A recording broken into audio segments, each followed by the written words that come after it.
જ્યારે અંગ્રેજો ભારતમાં આવેલા એવું કહેવામાં આવે કે જ્યારે અંગ્રેજો ભારતમાં આવ્યા ત્યારે અંગ્રેજોના હાથમાં બાઇબલ હતું.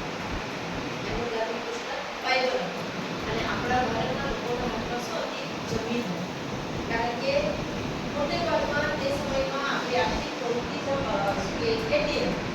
આજે બી જે ચાલે છે તો એવું કહેવામાં આવે કે અંગ્રેજો ભારત આવ્યા ત્યારે અંગ્રેજોના હાથમાં બાઇબલ હતું અને ભારતના લોકોના હાથમાં જમીન હતી. અને જ્યારે અંગ્રેજો ભારત છોડીને ગયા ત્યારે એનું ઉલટું થઈ ગયું. આપણા હાથમાં શું આવી ગયું? બાઇબલ અને એમના હાથમાં શું ગઈ? જમીન. આ એક જ વાક્ય ઉપરથી આપણને ખબર પડી જાય કે આપણને જાણકારી મળે કે અંગ્રેજો